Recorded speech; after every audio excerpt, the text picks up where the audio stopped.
Por él se mata, se muere, se hiere. Por él se engaña, se traiciona y se cede. Es el Estado, el juez, la policía y el padre. El poder ha estructurado nuestras sociedades desde el principio de las civilizaciones. Oprime, pero también organiza. ¿Qué es el poder para los seres humanos? ¿Es violento? ¿Cómo opera sobre las minorías, las mujeres y las infancias? Hoy, en la letra chica, juegos de poder.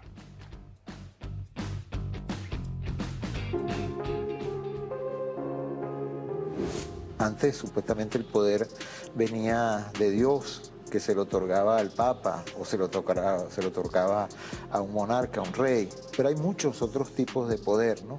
Hay el poder del capitalista sobre el obrero, del terrateniente, del latifundista sobre el campesino. Había el poder del esclavista sobre el esclavo. El poder es dominación. O es decir, tiene poder el que domina y tiene obedientes. Si no a nadie le obedece, pues no tiene poder. Y por lo tanto, el poder, de alguna manera, lo ejerce en contra del pueblo. Podría decirse que hasta la década del 70 había en el campo filosófico dos grandes representaciones de lo que era el poder. En una, más propia de la filosofía marxista, se lo pensaba básicamente como una fuerza represiva que lo que hacía era mantener vigente el sistema de producción capitalista y la división de clases. En la otra, más propia de la filosofía liberal, se lo consideraba como un derecho que los individuos tenían y que podían delegarle al soberano, o sea, al Estado, por medio de un contrato, el famoso contrato social.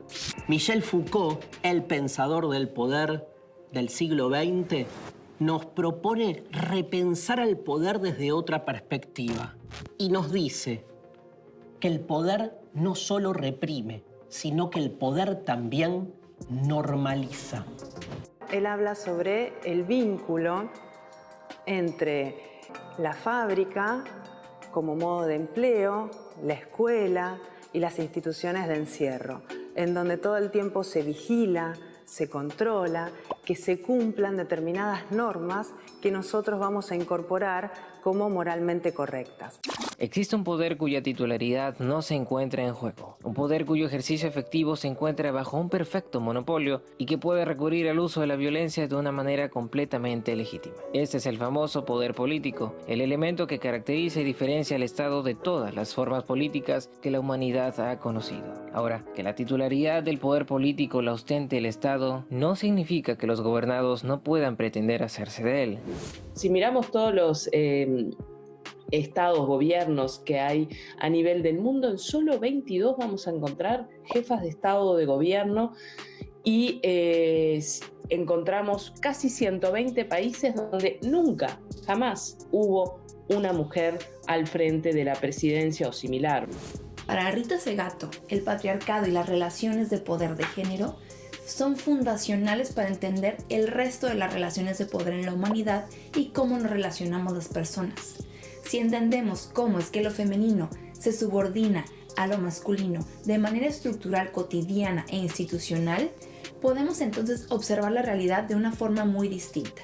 El tema de la violencia contra las mujeres, particularmente la violencia sexual, no es un acto que derive del deseo sexual, sino deriva del ejercicio del poder. Es un acto de ejercicio del poder sobre el cuerpo y la voluntad de las mujeres.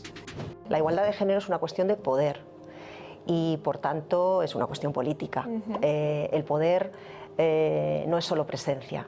El poder significa distribuir las posibilidades de toma de decisiones entre los hombres y las mujeres. Juegos de poder, juegos de corrupción, la sociedad está al borde de un volcán en erupción. Juegos de poder, juegos de azar, hacemos que esto toca todo y nosotros a cagar. Juegos de poder, juegos de poder. Buenas noches, bienvenidos al último programa de este ciclo de La Letra Chica. Buenas noches, Diego. ¿Cómo andás, Ricardo? Y bueno, nervioso. 111 programas este año y este es el último, pero bueno, hoy vamos a hablar un tema para nada liviano. Vamos a estar hablando del poder y de qué hablamos cuando hablamos de poder, cuáles son sus características. Para poder empezar a hablar de este tema y entender todo un poco más, recibimos al filósofo argentino Darío Stanschreiber. Darío, buenas noches, bienvenido. ¿Qué tal? ¿Cómo andan? Buenas noches. Buenas noches, Darío. Un gusto que nos acompañes. Para empezar, la primera pregunta, ¿qué es el poder y cuál es su origen? Mira, en principio, siempre que hablas del poder tomás partido por algún tipo de marco teórico, porque como vimos en el informe hay diferentes formas de definirlo, de caracterizarlo. Yo me entronco mucho en la línea que va de Nietzsche a Foucault. ¿Sí? Ahí apareció mucho Foucault en alguna de las explicaciones de muchos colegas. Te diría como para, digamos, hacer una primera respuesta provocativa, que el poder no es, vos me preguntás ¿qué es el poder? Foucault te diría el poder no es, el poder se ejerce, el poder circula. Las relaciones de poder están presentes en todas las relaciones sociales. Y acá viene lo más importante para la lectura de Foucault. El individuo, el sujeto que cree que posee el poder, se va dando cuenta que no es más que un efecto, un producto de esas tramas de poder. No es que yo soy un sujeto que tiene el poder de hablar, sino que yo soy el efecto de relaciones de poder que constituye esta subjetividad que cree que está hablando. El poder no es algo que se posee. La gran ilusión de la autonomía es que uno crea que tiene esa posesión, ¿no? Por eso dice por ahí Foucault que el poder no solo reprime, sino que normaliza. Cuando decimos que el poder normaliza, significa que el poder más eficiente no es el que está fuera nuestro y uno lo visualiza en términos exteriores y entonces genera frente a ese supuesto poder exterior o bien un acatamiento o bien una resistencia. El poder más eficiente es el que no se ve, el que se inmiscuye en nosotros y nosotros reproducimos sus intereses como si fuesen los nuestros. El poder gana cuando uno, como explicó ahí una colega de filosofía, cuando uno logra desde ese panóptico social que es el mundo en el que vivimos, autodisciplinarse. O sea, ¿qué es el autodisciplinamiento? El efecto más eficaz de todo poder, que es que uno haga propio el interés de otro.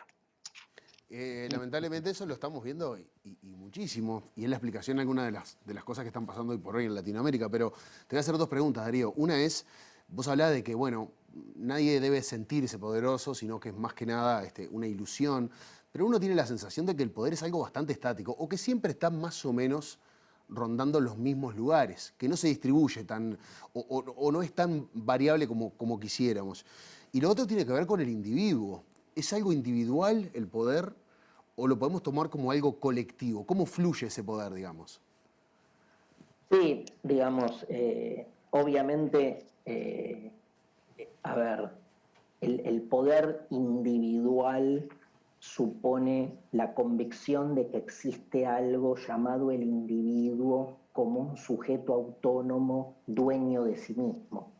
Y a mí me parece que lo primero a darnos cuenta es que el individuo, esto como te decía antes, también es una construcción, ¿no? Y que cuando cree que ejerce poder, está siendo en realidad atravesado por un poder que nos excede. Digo, cuando el individuo, bajo al llano, cuando el individuo entra al supermercado y cree que tiene el poder de decidir qué comprar porque tiene sed, cree que tiene el poder de decisión, de elección, de esa libertad que lo conduce a ir por las góndolas del supermercado a elegir la gaseosa que él desea. Y liga el poder al deseo. Pero el supermercado nos presenta en sus góndolas toda una serie de productos que circunscribe nuestra capacidad de elección. Nadie tiene al final el poder de elegir sino entre los productos que se nos presentan como posibles. Y cuando hurgás un poco entre esos productos te das cuenta que todos se reducen a dos grandes transnacionales que compiten entre sí y que van desplegando una diversificación de marcas que hacen que uno crea en esa libertad de elección. Digo, ser poderoso es poder no entrar al supermercado, ¿no? Digamos todo. Y no, me cagaste la noche, Darío. No, bueno, pero esperá, y la primera pregunta, déjame decir esto. Bueno, Foucault tiene esta idea de la microfísica del poder. Es fundamental entender esto, que es que es cierto que no vas a comparar el poder de esas personas que de algún modo monopolizan poder por todos lados, pero también es cierto, digamos, que un padre, escuchaba ahí alguna que otra declaración en relación al feminismo, a la filosofía de género, un padre que decide sobre el ordenamiento familiar en la mesa de los domingos y que establece jerarquías relacionadas con el género, está ejerciendo poder. Claro. Entonces no hay que ir a buscarlo a grandes lugares, no es que no lo haya, está claro el poder que tiene Heidegger. Pero también está claro el poder que tiene, no sé, el conductor del bus cuando decide no abrir la puerta y que te pases de parada, o el poder que tiene, como decíamos antes, un hermano, alguien en un entorno familiar. Esa microfísica del poder es fundamental para entender que el poder atraviesa todo lo que hacemos y que está presente en los actos más cotidianos y más ínfimos. Es extremadamente seductor eso de ejercer el poder, ¿no? Nos estimula algo que no sé qué es. Tremendo, ¿no? Qué morbo, ¿no? Porque además, vos fijate, me encantó que lo lleves a ese lado, ¿no? Porque la palabra poder, vamos a la palabra, es de las palabras que más usamos. Y no la usamos en el sentido sustantivo de pensar al poder en términos más políticos o de, digamos, de agresión, de control del otro. Yo puedo estar hablando con ustedes ahora. Verbo poder, ¿no? El verbo poder, yo puedo, tú puedes, él puede, es de los verbos más usados porque hacen a la condición humana más elemental. El ser humano, antes que nada, es un animal que puede y que se da un marco de posibilidades varias, de proyectos varios que después intenta disponer. Pero, digamos, estamos hablando de un término que hace como la palabra poder, hacer, haber, ser. Son la cuadratura que ordena nuestra experiencia existencial más básica.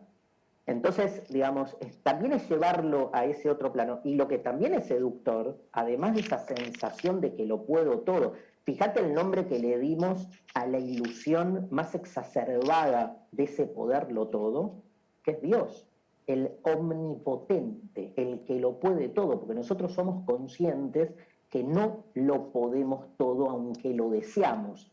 Es la discusión entre el poder y el deseo que contaba antes, la clave de lo que somos. Ahora, ese poder no solo nos seduce, sino que es necesario para que el poder se ejerza, ejercerlo contra algo. Por eso Foucault dice en Historia de la Sexualidad, les quiero contar que Foucault no tiene un libro sobre el poder, y que el libro donde más desarrolla las características del poder es, no casualidad, el volumen 1 de Historia de la Sexualidad, donde está hablando de sexo. Porque ahí donde él nos presenta justamente la idea de que la eficacia del poder es la normalización, es hacernos creer que hay todavía, digamos, aspectos o deseos naturales. Cuando uno todavía cree que hay algo por naturaleza que lo define, o sea, que nos hace normales, el poder ganó. Foucault en ese texto dice, donde hay poder, hay resistencia. Una de las frases más famosas de Foucault que genera, sobre todo para el campo progresista, la idea de que el poder puede ir por todo, pero siempre se va a conformar una resistencia. Pero Foucault es muy vivo, Foucault dice, ojo, que el poder para ejercerse necesita hacerlo contra una resistencia. O sea que la resistencia es útil al poder. Ojo con terminar siendo la resistencia que el poder necesita para seguir desplegándose. porque no solo sos funcional, sos cómplice también a ese poder que necesita desplegarse sobre algo. Y al final todos estamos cómodos en el lugar que nos toca, el poder creciendo y la resistencia siendo parte y, digamos, autopercibiéndose puristamente como confrontativa cuando no hace más, lamentablemente, que ser funcional a lo que el poder necesita. En nuestras sociedades hay muchas desigualdades. Vos te has referido a esta situación y al poder como un elemento central que la naturaliza. ¿Por qué? ¿Qué sucede acá? No, bueno, tiene que ver con ese otro aspecto fundamental del poder, que es la relación con el saber. ¿Dónde se legitiman las desigualdades de poder? En una episteme, o sea, en un sistema de conocimiento que no hace más que estar al servicio de esas asimetrías. O sea, si se demuestra científicamente, entre comillas, que hay una superioridad, no sé, de la raza blanca o del varón, ¿sí? Y eso está de algún modo sostenido por la comunidad científica, entonces esa desigualdad se instala como algo propio de la naturaleza de las cosas. Esa es la eficacia mayor de todo poder, que no se visibilice su arbitrariedad y que todos demos por supuesto, por objetivo, por verdadero, lo que en realidad le conviene a los privilegios de algunos. Por eso el matrimonio del poder con el saber es clave, o sea, saber es poder. Es una frase que tiene más de 500 años y que sigue rigiendo las formas más eficientes del desarrollo del poder. Ahora hablamos de seducción y hay otra palabra que también es muy seductora, que es libertad. ¿Hay alguna relación entre el poder y la libertad? ¿O también entramos en el campo de la ilusión y de al tener este poder sentirnos de alguna manera un poco más libres y en realidad no? Sí, de nuevo, ¿no? El tema es cómo definís qué es la libertad.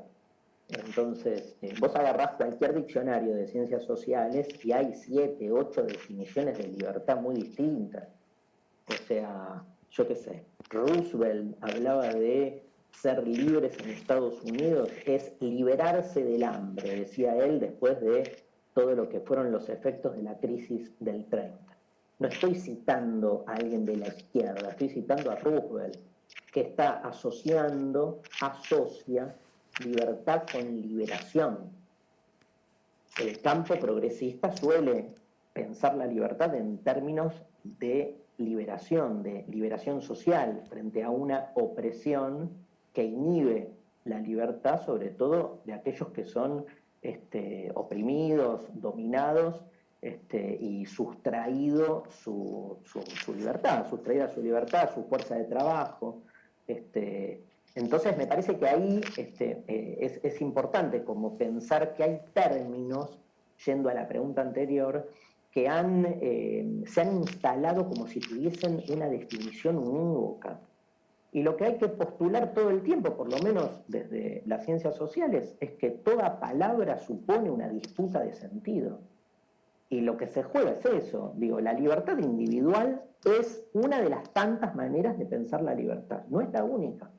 Hay otras formas de entender la libertad. Para los antiguos hay un famoso texto que se llamaba de principios de la modernidad, libertad de los antiguos, libertad de los modernos. Porque los modernos tienen una idea de la libertad más ligado a hacer lo que quiero, que nadie me rompa las pelotas, ¿viste? Que nadie me restrinja en lo que yo quiero hacer. Pero la libertad para los antiguos no era una libertad negativa, como se le dice a esta, sino que algo era libre, no alguien, algo era libre en la medida en que podía desarrollar su vocación, digamos, su función. O sea, vos sos libre, vos como periodista sos libre en la medida en que sientas que en el ejercicio de tu profesión estás siendo fiel a lo que es la identidad periodística.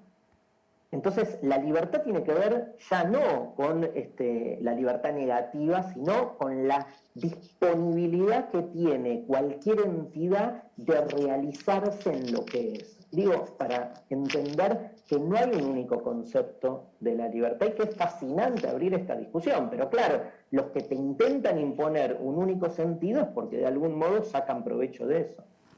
Recién hablaste de periodismo, periodistas, y hace un tiempo se comenzó a hablar mucho de que existe un nuevo poder, el poder mediático, el poder de los medios. ¿Se puede decir que el poder de los medios ya se ha instalado, ya está constituido? Yo creo que Nietzsche plantea la voluntad de poder como condición ontológica. ¿Qué significa? ¿Qué es condición ontológica? Que el poder no es simplemente una característica del ser humano, sino que es la manera en que se establece el ser mismo de las cosas, ¿sí? Spinoza, un filósofo anterior, va un poco en ese sentido, ¿no? Como que algo en realidad se instala en la medida en que despliega su poder, o sea, su posibilidad, ¿sí?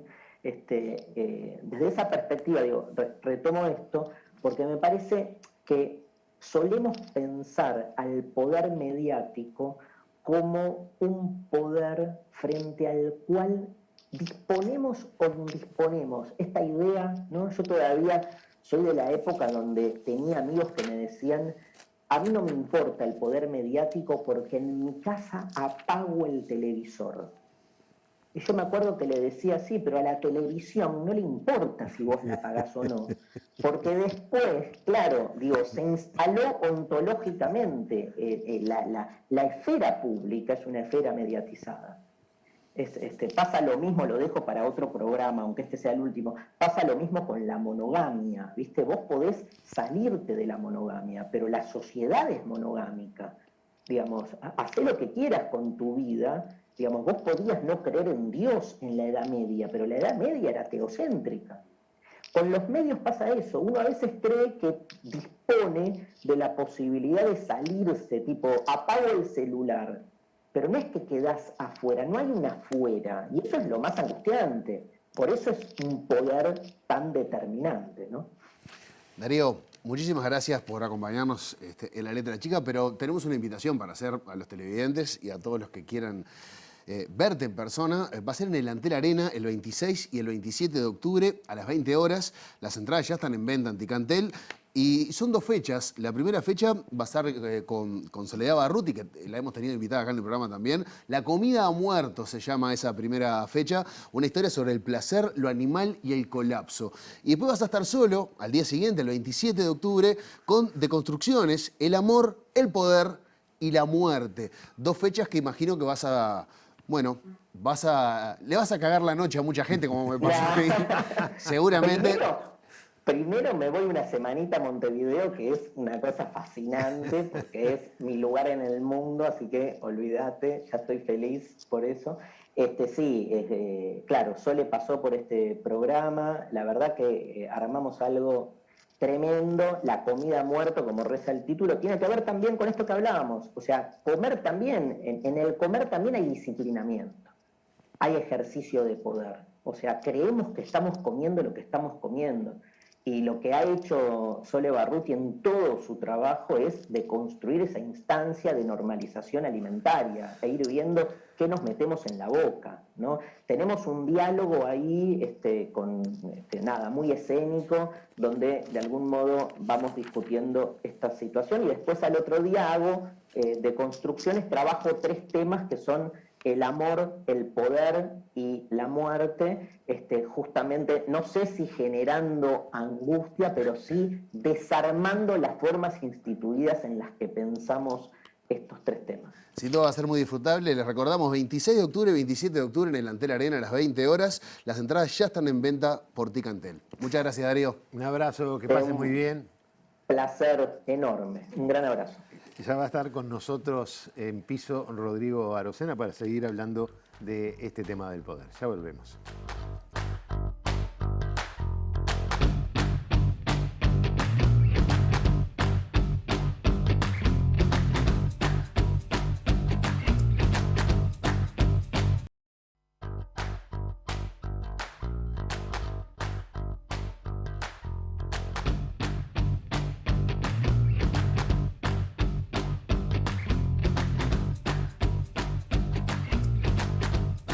En este segundo bloque de La Letra Chica nos proponemos mirar el poder, pero desde las ciencias sociales.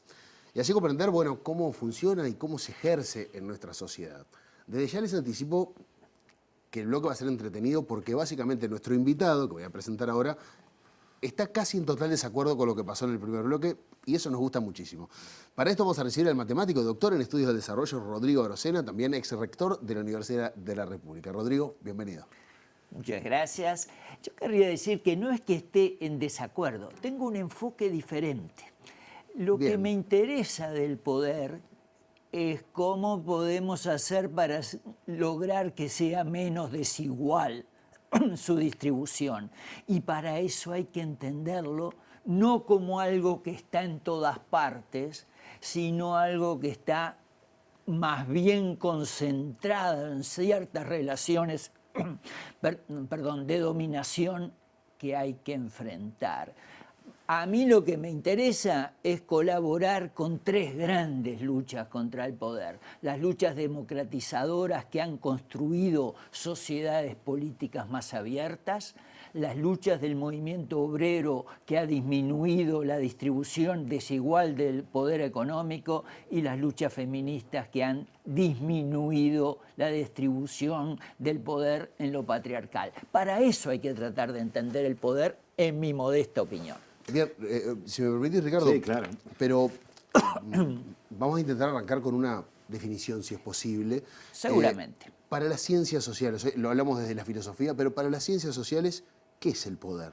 Seguramente no hay una definición única, es el tema probablemente más debatido de las ciencias sociales. Los grandes maestros, entre los que además de Foucault habría que citar a Max Weber y a Marx, le han dedicado mucho a eso. Así que no voy a tener yo la pretensión, loca pretensión, de dar una definición de poder, pero una idea sencillita podríamos quizás dar. Ustedes dirán si sirve.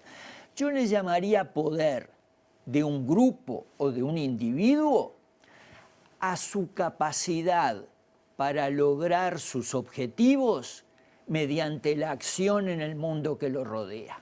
Ahí hay tres cosas destacadas. Los objetivos. El poder tiene que ver con que uno quiere comer, con que uno quiere ser elogiado, con que uno quiere muchas cosas. Los objetivos. En segundo lugar, la acción en el medio que nos rodea. El medio que nos rodea es siempre un medio de relaciones sociales con otra gente y con la naturaleza. A veces los seres humanos en las grandes ciudades nos olvidamos de que está la naturaleza, pero la naturaleza se encarga de hacérnoslo acordar. Y, subrayo, las capacidades de llevar adelante los propios objetivos. ¿De qué depende todo eso? De mil y una cosa. ¿Cómo podemos simplificar mucho para empezar a conversar? Supónganse que nosotros somos 400 o 500 personas que estamos de golpe viviendo en un bosque. Y se viene el invierno. Lo primero que queremos es guarecernos, probablemente. Entonces, nuestro objetivo es vivienda, concreto. ¿Qué hacemos si queremos esas 400 o 500 personas tener maneras de actuando, lograr cumplir con nuestro objetivo de vivienda? Básicamente dos cosas. Coordinamos el trabajo entre nosotros. Si tú vas a hacer tu casa y yo voy a hacer mi casa y el profe va a hacer su casa, cada uno por su lado, no va a andar mucho, ¿verdad? Eso por un lado. Coordinamos nuestra labor, organización. Y por otro lado, ¿qué hacemos? ¿Con el puño hacemos la casa o tratamos de tener serruchos, martillos, herramientas? Fíjense que aquí ya aparecen las dos cosas básicas para construir mucho poder. Organización, relaciones sociales entre la gente y tecnología. Capacidad de tener instrumentos, herramientas, armas, desgraciadamente, para llevar adelante las propias intenciones. ¿Me voy explicando más o menos? Sí, señor. Fíjense que allí aparecen las dos caras, porque el poder es un bicho con dos caras y eso es lo que lo hace tan complicado. Las dos caras fundamentales. Por un lado, la cara necesaria, el poder colectivo. Necesitamos hacer viviendas. Si no nos organizamos, no conseguimos técnicas, etcétera, no tendremos viviendas. El poder colectivo de nuestro grupo, el grupo que estamos imaginando, para vivir decentemente. Pero por otro lado aparece la dominación. ¿Y cómo aparece la dominación? Supongamos que somos 300 o 400 personas. Muy probablemente algunas tengan poder de dirección, tengan capacidad de dirigir y muy probablemente lo usen para su propio beneficio económico. Poder económico, desigualdad económica, dominación en la economía. Si somos 400 o 500 y mucho más si somos 40 o 50.000, necesitamos alguna forma estable de coordinación. Ahí aparece el poder del Estado, tema con el cual ustedes han lidiado largo y tendido. La dominación de unos pocos sobre los muchos en la economía, la dominación de unos pocos sobre los muchos en la política. Pero además, si vamos a seguir viviendo en esas viviendas que estamos construyendo con la imaginación, tendremos familias, organizaremos nuestra vida cotidiana y allí aparece lo que el movimiento feminista le ha enseñado a algunos veteranos como yo, que formados en otra época le costó aprenderlo, que hay otra dimensión que está siempre presente en la dominación, que es el patriarcado. Si es así, si el poder tiene una cara que es el poder colectivo y otra cara que es la dominación, ¿a qué le llamaremos democratización? Y a expandir el poder colectivo de los de abajo y a disminuir la dominación. ¿Les parece razonable? A mí me parece razonable, me quedé con la primera intervención. Darío hablaba de la resistencia. Y tú hablaste, no me acuerdo exactamente de las tres cosas, de las luchas de la clase obrera, de la democratización de las sociedades y de las luchas feministas. Eso es resistencia al poder. Sin duda. Pero no es construcción de un nuevo poder. Bueno, sin duda y por suerte. Fíjate. Cuando el movimiento obrero se crea en las fábricas contra el despotismo de fábrica, contra las pésimas condiciones de trabajo, contra todo lo que sabemos, lo que describió Engels en la situación de la clase obrera en Inglaterra hace casi 200 años. Pelea contra eso, resiste, inventa los sindicatos, inventa organizaciones. ¿Qué son los sindicatos? Organizaciones. Para pelear contra la dominación hay que tener organización. Inventa los sindicatos. Después el movimiento obrero inventa los primeros partidos políticos de masas. El primer partido político moderno es un partido obrero socialdemócrata. ¿Qué quiere decir? Que para pelear contra la dominación se organizan y buscan transformar las reglas de juego. En la fábrica, menos despotismo de fábrica. En la ciudad y en el país, situación más democrática. En el hogar y en la familia, menos patriarcado. Claro que para pelear contra la dominación hay que construir el propio poder, hay que construir las propias organizaciones. Todo militante sindical lo sabe esto, aunque jamás haya oído eventualmente hablar de las ciencias sociales o cosas por el estilo. Ahora, Rodrigo, a mí, perdón Ricardo, pero me cuesta pensar en el poder bueno, digamos, por ponerlo de alguna manera.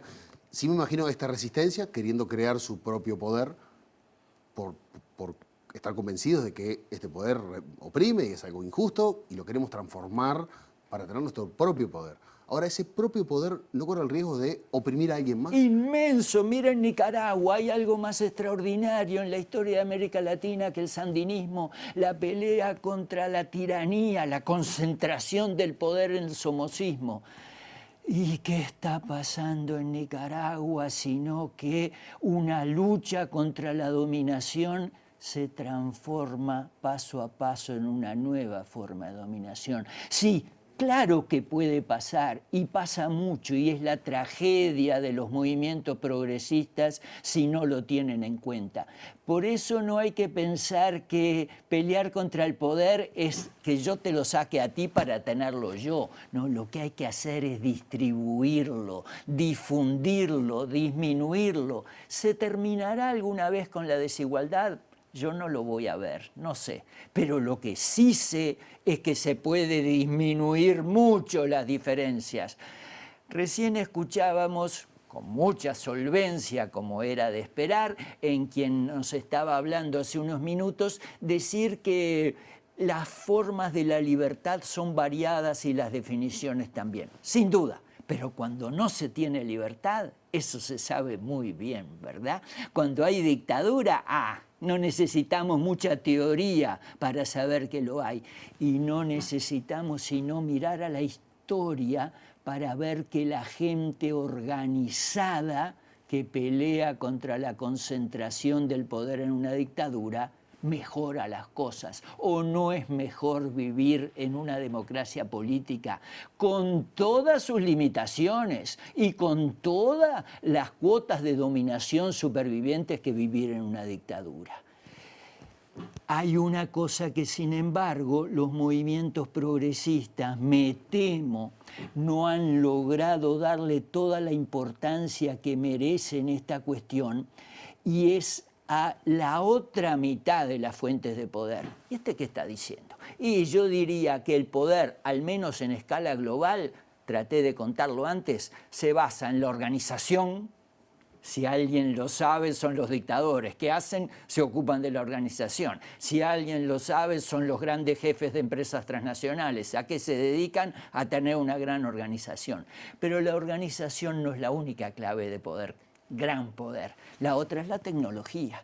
Imagínense simplemente una situación hipotética y muy sencilla. Imagínense dos grupos que pelean por el control, por el poder sobre un territorio. Los dos tienen la misma cantidad de gente, los dos están igualmente organizados. Uno tiene ametralladoras y otro tiene arcos y flechas. ¿Cuál gana? Y le voy a jugar una ficha al de las ametralladoras. Y entonces, compañeros, amigos, gente que nos pueda estar escuchando, no estamos haciendo algo equivocado cuando le prestamos tan poca atención a el poder que surge del conocimiento científico y tecnológico y de la educación superior. No hay que democratizar el conocimiento para que haya menos desigualdad, para que haya menos dominación. Lleguemos al COVID, si ustedes me permiten venir a un tema tan aburrido como el COVID a esta altura.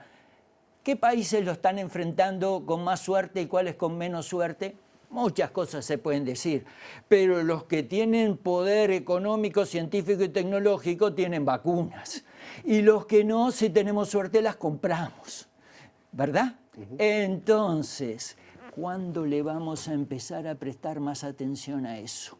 ¿Cuándo le vamos a prestar más atención a que la gente de abajo pueda seguir aprendiendo siempre? ¿Cuándo le vamos a prestar más atención a que la excelente ciencia y tecnología que tiene el Uruguay, como se vio durante el COVID, sea más apoyada para ocuparse de toda la problemática del país?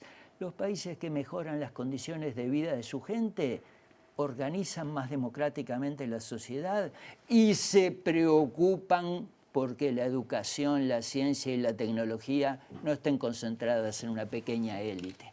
La democratización pasa también por ahí. Ahí tú decías, ¿qué papel juega la política, los políticos, los gobiernos en relación a otras fuerzas de poder?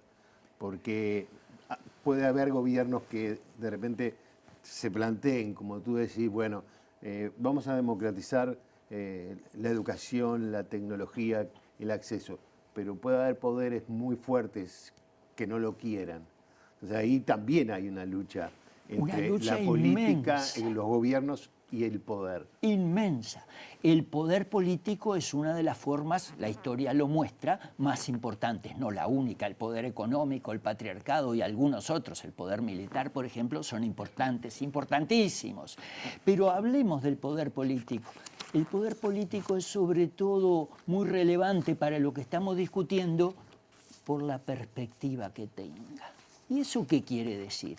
Si el poder político cree que salir adelante de una gran crisis es apostar a los poquitos mayas oro, entonces está apostando a la concentración del poder económico.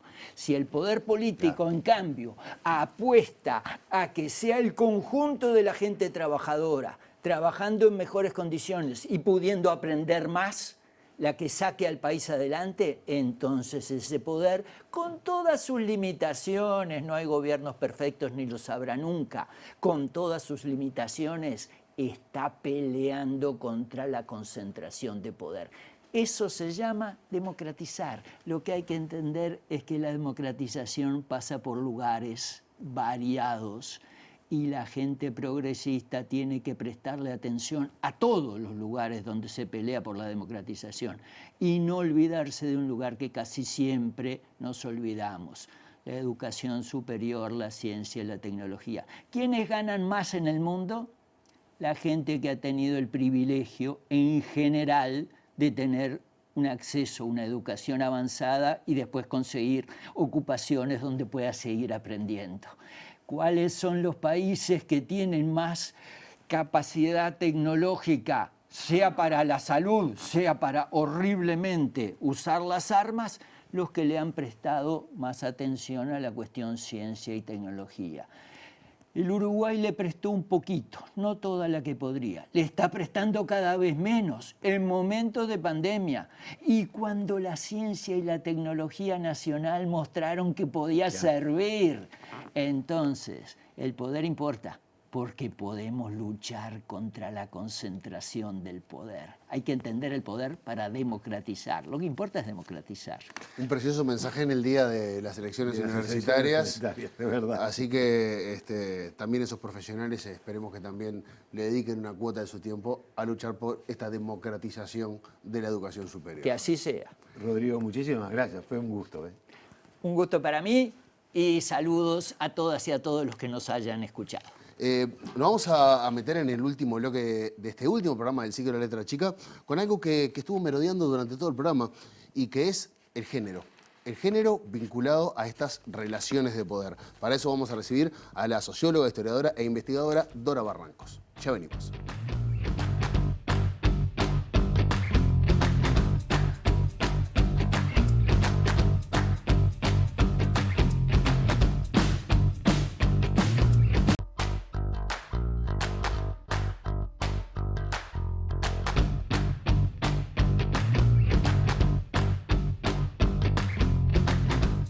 Si hablamos de poder, como hemos estado hablando en este programa, sería un error dejar afuera una de las corrientes que más ha luchado contra el poder y que seguramente, más allá de cuestionarlo, más lo ha transformado. Y me estoy refiriendo al feminismo. Así que para hablar de este tema vamos a recibir a Dora Barrancos, socióloga, investigadora e historiadora. Dora, bienvenida. Gracias por la gentileza de invitarme. Buenas noches, Dora. Dora, ¿cuál ha sido el rol histórico de las mujeres y las feminidades en las relaciones de poder? Bueno, es un rol, el de las feminidades es el rol no prerrogado, es decir, es un rol subalterno. En cambio, lo que queremos justamente constituir es un mundo paritario en términos de poder, ¿no? Las feminidades han tenido una subalternancia transhistórica a propósito del modelaje, de la enorme capacidad de dominio extendido a todas las dimensiones de la vida del patriarcado. Así que si se trata de lo femenino, estamos hablando de una condición subalterna. Si estamos hablando de las luchas feministas, estamos hablando justamente de toda una saga en orden a encontrar mundos justos y paritarios. Y en ese sentido, Dora, ¿cuáles han sido las principales críticas del feminismo hacia el poder? ¿Es solamente hacia el patriarcado o estamos hablando de otros tipos de poder también? Hay un contubernio, hay un contubernio articulado. El poder patriarcal es muy anterior al capitalismo, desde luego. El poder patriarcal se inaugura en el Neolítico Superior y el capitalismo, hay toda la discusión, que no la vamos a hacer acá, pero es de todo tipo académico y político, pero bueno, madura a fines del 18, etcétera, y ahí viene una suerte de refuerzo del patriarcado. Esto es lo que sabemos muy bien en historiografía de las mujeres, el salto cuántico, ¿no?, al mundo que implica un estado jurídico, que es el del Estado moderno, la división de los poderes, a la individuación, a todo el cometido de derechos ganados por los varones, significó una contrapartida aciaga para las mujeres, ¿no? Y ahí sí, ahí hay un doble lazo, ¿no? El sometimiento patriarcal con el otro lazo obviamente, del sometimiento del régimen capitalista. Entonces, por eso las feministas, sobre todo en América Latina, ¿no?, hacemos una suerte de trabajo de intersección. Quienes efectivamente están más sometidas en ese doble lazo son las mujeres de los sectores populares, son aquellas mujeres localizadas en los primeros deciles, primero, segundo, tercer decil, de ingresos que son consternadores en América Latina. Así que bueno, creo que quedó claro. El poder patriarcal es antecedente, pero hay un refuerzo vigoroso de las relaciones de producción capitalistas que hace al patriarcado y por lo tanto hay un refuerzo del sometimiento. La violencia de género es un enorme problema social en la actualidad. ¿Por qué es un acto de ejercicio de poder? Porque el poder se ejerce de muchas maneras, pero su maximización es la violencia. Y aunque no se ejercite físicamente como una forma violenta, todo el curso simbólico es violento, toda la simbología es violenta. Pensemos solamente en que hay una articulación de significados de actividad para las mujeres y otro completamente diferente, más jerarquizado, más reconocido para los varones. Ahí hay una, ¿cómo decirlo?, una anatomía simbólica violenta. Ahora, sabemos reconocer, obviamente, las diferentes escalas que tiene la violencia. De modo que, en general, el ejercicio del poder tiene detrás de sí violencia simbólica. Y muchísimas veces supone que ese poder tenga una configuración letal, aniquiladora, habida cuenta el significado largo que tiene los feminicidios en nuestra región, ¿no? Ahora, Dora, en el comienzo del programa hablábamos desde el punto de vista filosófico y tratábamos este tema del poder, y Darío Strandschreiber, siempre me cuesta decir muchas veces el apellido. A todos. Bien. Pero es Darío, es nuestro Darío. Vamos a decir Darío y sabemos de quién estamos hablando. Hablaba de la normalización y es algo que rompe los ojos que visiblemente afectó a las mujeres a lo largo de toda la historia, porque uno de los grandes logros del poder era hacer pasar conductas de alguna manera inapropiadas como normales y que las terminamos aceptando e incluso defendiendo sin saber que estábamos siendo útiles al poder. ¿Es el rol del feminismo romper con eso que para nosotros es normal? Sí, es romper con las estructuras del sentido común. Eso es lo que queremos, ¿no? El sentido común no tiene sentido. Entonces, lo que queremos es justamente horadar esos posibilitantes del sentido común que machacan sobre estas condiciones jerarquizadas, que vuelven sobre las jerarquías sexos sociales, en primer lugar binarias, varón-mujer, y luego obviamente hoy muy extendidas a ese no reconocimiento, esa segunda ciudadanía que se ha extendido obviamente a la consideración del arco de la diversidad, ¿no? Que obviamente, por ejemplo, en nuestro país y también en Uruguay hay un camino que está alterando esas relaciones tan damnificadoras, ¿no? Relaciones que damnifican a las personas. Negarle ciudadanía a las personas por su orientación sexogenérica, en fin, es algo de lo más aciago y de lo más perturbador para la dignidad humana. Así que yo creo que efectivamente estamos quebrando fuertemente esa comunidad de sentidos que es el sentido común. La última hora y desde ya te agradecemos, pero hoy hablamos también de que en este equilibrio de poder también hay un riesgo, por decirlo de alguna manera, y es que al distribuir este poder, este nuevo poder, también termine oprimiendo a alguien o a algo. ¿Existe algo como una práctica feminista del poder? ¿Hay otra forma de...? No existe todavía, no existe. Porque en ningún lugar del planeta todavía hay un ejercicio completamente extendido, vigoroso, absolutamente vertebrado de poder femenino. Y a mí me gusta, en todo caso, más que la palabra poder, a mí me gusta la palabra potenciar. Soy muy amiga del término espinociano. Necesitamos potenciar a todas las mujeres, a todas las personas que padecen situaciones discriminantes, que padecen servilismos y demás. Lo importante es potenciarlas, hacerlas más dueñas de sí. Y el poder, que es obviamente una configuración muy particularmente ya definida, Weber lo decía de manera muy clara, es la capacidad de que alguien realice algo aún contra su voluntad.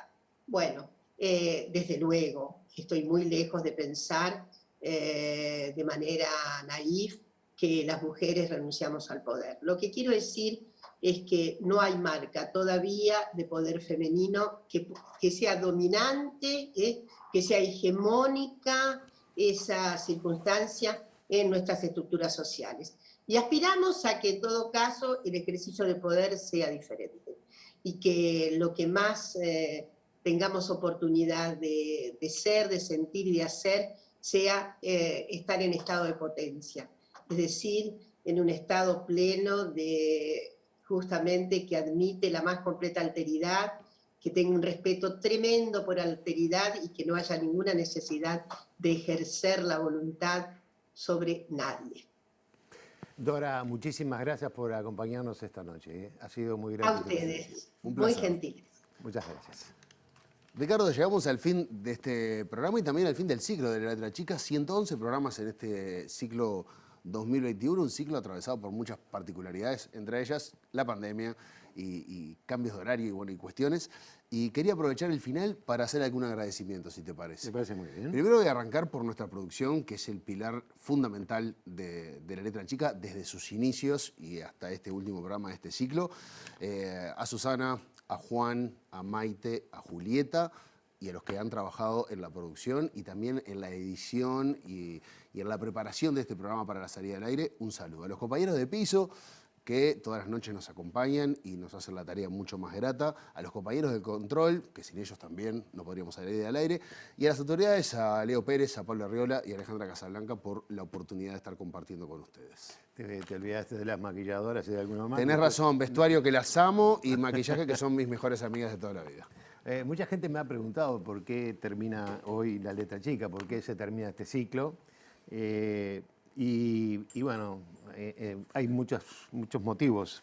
Fundamentalmente uno de ellos es el cansancio, la acumulación de 111 programas en este año. Pero la mayor parte de las personas con las que hablo me preguntan qué me dejó La Letra Chica o qué nos dejó La Letra Chica. Y yo les digo, yo aprendí. Lo que yo hice fue aprender. Creo que lo que hicimos los dos acá fue aprender. Aprender de una cantidad de gente joven, extraordinariamente valiosa y desconocida, que vino y se sentó en nuestra mesa y nos habló de filosofía, de sociología, de virología, de arquitectura, de ciencia, de una cantidad de cosas que no sabíamos y que no sabíamos que teníamos tanta buena gente en este país como para poder mostrarlo. También les dije que una de las cosas que más me encantó de La Letra Chica fue que pudimos poner arriba de la mesa temas que otros no tratan. simplemente pudimos hacer algo que es muy valioso para un canal, creo yo, público, y ser una forma de testeo, testigos, ¿no?, de lo que pasa y poder mostrarlo de otra manera. Yo creo que lo hemos logrado. Por más que en algún momento hubo muchas críticas sobre nosotros, creo que esas críticas se basaban más que nada en el título de un programa, en la presentación que aparecía en Twitter. Probablemente ellos solamente vieron el título y lo que apareció en Twitter y nunca se sentaron a mirarnos con profundidad.